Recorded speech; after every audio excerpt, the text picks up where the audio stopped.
l'inizio. Allora, gli elementi base per fare la fregola sono la semola grossa e la semola normale. La semola grossa ci serve per fare l'inizio, o su comincio. Quindi si mette nel piatto, si mette qualche goccina d'acqua, si gira e quindi si formano i primi grumi, che sarebbero questi.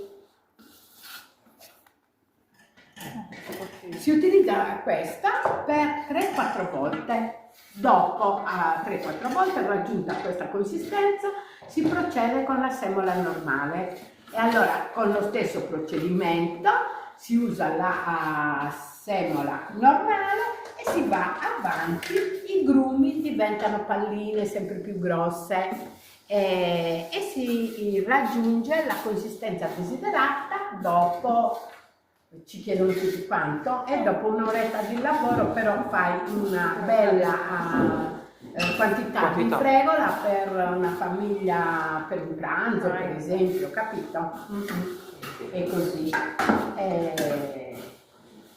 Allora, la consistenza desiderata può essere varia, può essere questa, può essere questa, e si fa la minestra per esempio, la minestrone, dipende appunto dalle scelte individuali. E quindi come si cucina? Adesso ormai si cucina con i carciofi, si cucina con i funghi, con le arselle, insomma, tutto. La ricetta tradizionale invece era quella, noi la chiamavamo sabregola estuvada, fatta con il sugo, cotta nel brodo, fatta con il sugo, il ragù, capito?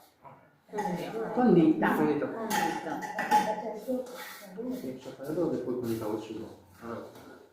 Mentre invece le signore stanno facendo appunto sono macarronettos in su di vino a Santiga.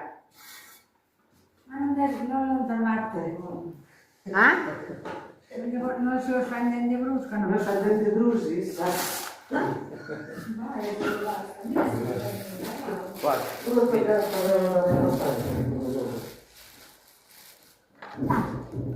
Allora si fa l'impasto anche questo con la semola, Guarda come si fa.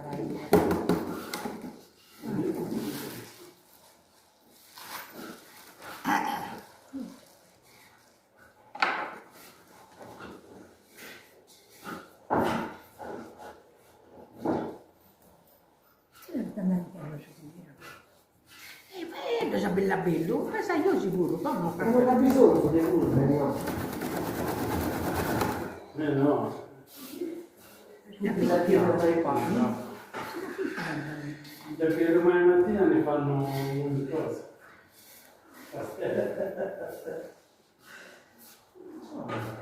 Non credo che vadano No.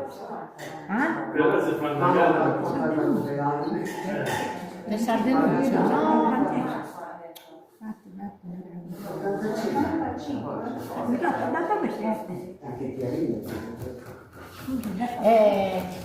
Ragazze, questi che hanno lì li facciamo mettere dopo, non entra di queste? Questo no, sono schifate. No, chissà cosa usa. Scusa. Ma guarda, ricordati che sono da soli.